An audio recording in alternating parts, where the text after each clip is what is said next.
Welcome to another video. You've got Mr. Everything English, and today we are talking about Macbeth. But what I'm going to discuss is a very specific grade 9 theory that you can use, in my opinion, for every single Macbeth essay. So let's begin. Everything education. Tuition for maths, English and science. Now guys, when we look at the name Macbeth, what does the name Macbeth mean? So every name has a meaning, right? So a lot of people are named after religious figures because their parents see those figures as being important. Now the name Macbeth means son of life, and I interpret that as being son of God. So in Act 1, Scene 2, when the captain is talking about Macbeth and he says, "For brave Macbeth, brackets, for he deserves that name," close brackets. He's talking about that Macbeth deserves the name Macbeth. Why? Because he is serving God. He is serving the king beautifully. Because at that point, he's in the battlefield, he's killing the enemy. He is truly living up to the name Macbeth because he is the son of life. He is the son of God, because while he's on that battlefield, who is he fighting for? He's fighting for Duncan. Who is Duncan? Duncan is God's representative on earth, and that is where the whole great chain of being comes into it. Now, why do I want to go over that first? Because I want you to begin by understanding that at the beginning of the play, Macbeth is a loyal servant of God. He is the best. He really is. No one does God's work better than Macbeth. On that battlefield, he unseams the enemy. His sword is smoking with execution. All because he loves the king, he loves God, and he is fulfilling the name given to him by his parents. That's the first part. So that sets the scene of who Macbeth is at the beginning of the play. A loyal servant who does no wrong, who does exactly as he's told. Similar to an angel that existed once upon a time. But we'll talk about that in a second. Then we move on to Act 1, Scene 1. And in Act 1, Scene 1, the witches begin the play on line 2 and they say, "When shall we three meet again in thunder, lightning or in rain?" Now, the word "or" implies that they have godlike powers. And this is juxtaposition. Why is it juxtaposition? Because this goes against patriarchy. I'll make that point for you guys over here. So it's juxtaposition, guys, because the power that Shakespeare gives these women a contrast. It goes against a patriarchal society. Women were not supposed to have that kind of power. That's the first point. Then, yes, it's foreshadowing. Yes, it's symbolism. Yes, it's pathetic fallacy. But I want to talk about these two in particular. The majority of the children up and down the country, when they read this quote, what are they going to say? They're going to say that thunder, lightning, or in rain is pathetic fallacy because this shows how evil the witches are, because the witches are using really bad weather. Well done. That's a basic point that everyone's going to make. But I want you guys to look at this quote in a particular way.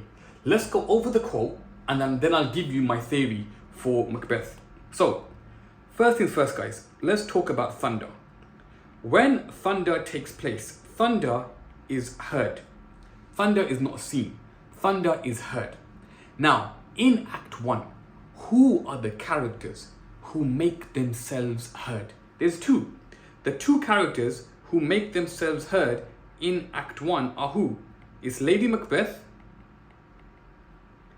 and it's the witches. They talk and they talk and they talk and they talk. Talk. And this causes Macbeth in Act 2, Scene 1 in the soliloquy to say that he's got a heat-oppressed brain. They've mashed him up. But in Act 1, guys, I want you guys to argue that the thunder, the rumble in the sky, the noise is the noise of the women, the witches and Lady Macbeth. And you can even support this, guys, in Act 1, Scene 5, when Lady Macbeth says, "I will pour my spirits in thine ear and chastise thee with the valour of my tongue." She tells us that she's going to use her speech to control Macbeth. That's the thunder, guys. That's the noise.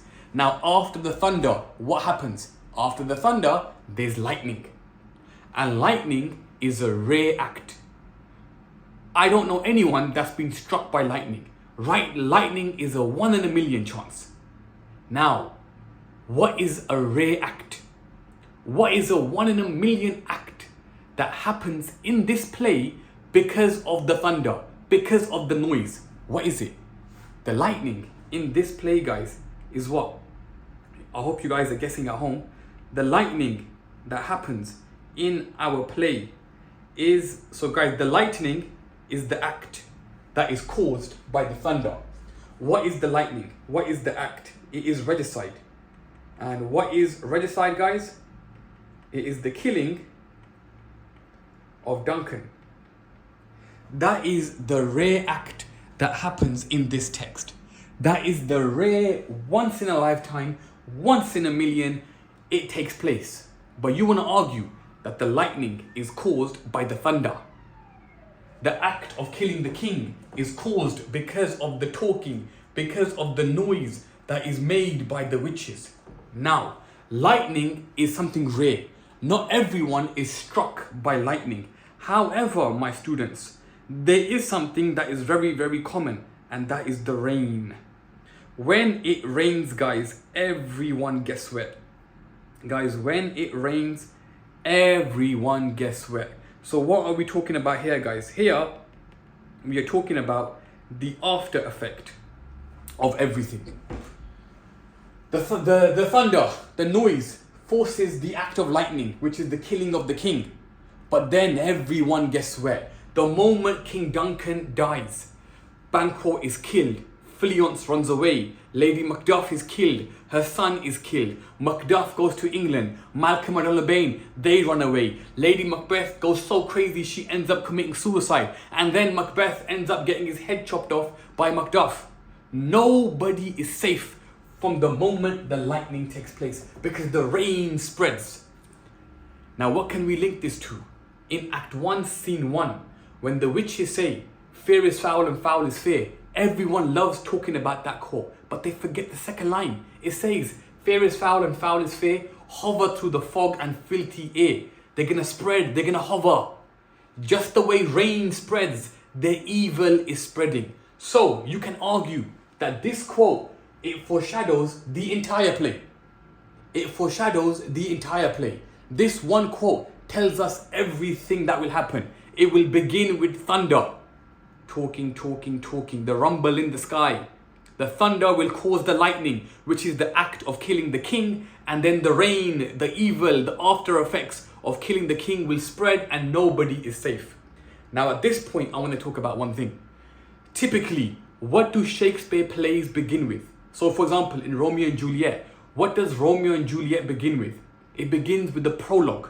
The purpose of the prologue is to tell the reader what is going to happen in the play. However, in this play, there is no prologue. Or is there? I argue, guys, this behind me is our prologue. This line, thunder, lightning, or in rain, this is our prologue. If you interpret it the way I just did, with amazing grade 9 waffle, you will be able to argue how this quote, these 5 words, Shakespeare tells us everything that is going to happen in this play of ours. Now, we're not finished yet. We are not finished yet. Let's now link the two together. Let's now link the two together. Guys, whether you are a Christian, whether you are a Muslim, whether you are a Jew, or whether you are question mark, listen to this very carefully. In the Bible, in the Quran, the story of Satan, the story of Iblis, the story of Lucifer, whatever you call him, the story of the devil, what is it? It is that in the beginning, the devil was once an angel. The devil was a loyal angel, one of the most loyal angels that did everything for God. Who does that sound like? Mr. Macbeth. I genuinely believe Shakespeare wrote Macbeth after reading the Bible. He took inspiration. So, hear me out. In the Bible, let's read the Bible for now. The devil was once upon a time an angel. Lucifer, Satan, whatever you call him, was once a loyal angel that obeyed God. But then, it got a little bit arrogant. It got a little bit carried away. And what happened? The angel ended up betraying God. The angel ended up betraying God. And God, therefore, they call him the fallen angel. That God let him go do his thing. Only for one day for him to be held account for his sins. Now, how can we link that to this text? How can we link that to this text? Macbeth was a loyal servant. He was the angel. He was perfect. But arrogance, ego got too much. He wasn't content with what he was. The angel wasn't content with being the angel. Macbeth wasn't content with being Macbeth. He wanted more power. He wanted to be more. And therefore, what did he do? The act of lightning. He betrayed God with the biggest betrayal. God's most loyal servant betrays him. And what does Macbeth do? Macbeth kills the king. There's no bigger betrayal. But when Macbeth betrays, when Macbeth kills the king, does he get caught straight away? No. He's allowed to fester. He's allowed to enjoy his time upon earth. Just the way the devil, the Satan, is argued to be allowed to enjoy his time upon the earth. Because one day God will call him back and hold him accountable. What happens to Macbeth? The exact same thing. Macbeth is allowed to enjoy his time upon earth only until he reaches the end of the play where he is killed and ultimately returns to God. Guys, you can literally argue that the story of the devil and the story of Macbeth are like that. They're literally like that. Now guys, look, I'm not here to discuss religion. So don't start quoting to me verses from the Quran or verses from this book. Let's just talk about the Bible as a whole. The devil was once an angel. That's why I believe they refer to him as the fallen angel, because his ego, his arrogance got too much and he ended up betraying God. And then God allows him to cause corruption upon the earth. God allows him to run wild upon the earth because one day he will be called back and he will be held accountable for everything that he did. Exactly what happens to Macbeth. Macbeth is the most loyal servant of God. He ends up betraying God, and at the end, he's brought back to be held accountable for his sins. So you can use that quote, plus that theory to write an amazing paragraph, or even a couple of paragraphs, if you get a question about Macbeth. You can really talk about how Macbeth is the chosen one. He's like a religious figure. The witches choose Macbeth. There are prophecies about Macbeth. Who gets prophecies? Religious people, messengers and prophets. I don't get prophecies about me. You don't get prophecies about you. Prophecies are about special people, for God's people.